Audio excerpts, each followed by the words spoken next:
D-Lo 404 Boxing. Big shout out to the LDBC. So I want to talk about the announcement that Deontay Wilder and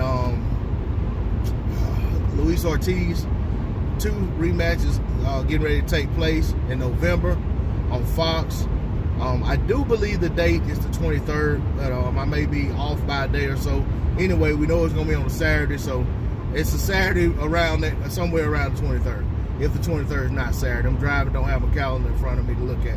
But you know, this is a fight that I'm looking forward to. I will be the first to admit that it was a fight that I felt like if there was going to be a rematch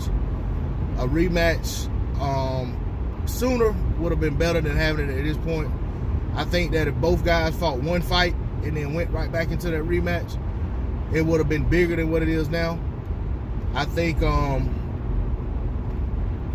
this point it's a fight that because of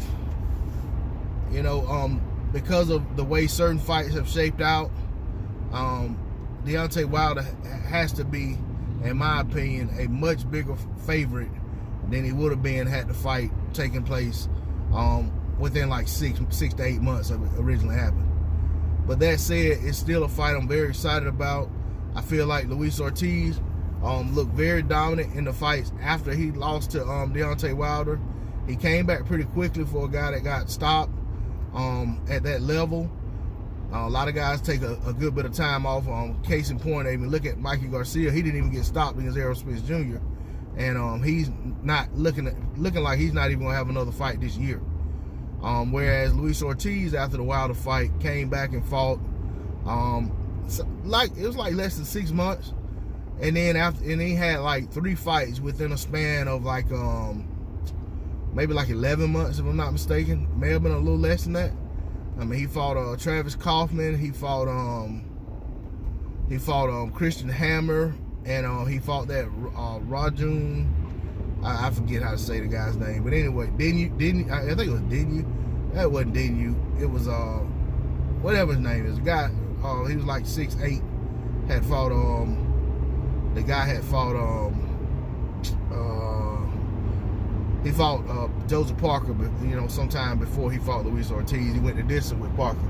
But anyway, of all the guys that Luis Ortiz fought, he stopped 2 of the 3, and of course he had the fight with Hammer last, and that fight went the distance, but Ortiz won a convincing decision. But he took a lot of criticism because he did knock the guy out, and he took breaks in that fight. But I mean, when you're talking about guys at that level fighting so much in a short time frame, you're probably not gonna look your best in that last fight. And I think that's why he took the break that he took. I think that's part of the reason why they really weren't interested in taking that Joshua fight when it was offered to him in the 11th hour, unless it was really very favorable with what they were going to get. Plus, like a lot of people know, they were already in talks with the rematch with Deontay Wilder, which is what Eddie Hearn said as well, which it turns out he was actually right about that, which I think he already knew that before they made Luis Ortiz an offer, and that he probably wasn't going to be able to take it and risk not getting the Wilder fight. But that said, this fight, the first fight, had all the makings of a fight of the year type fight. Had knockdowns. It had very shaky moments for the champion. When Luis Ortiz had him hurt against the ropes, and I think it was 7th round.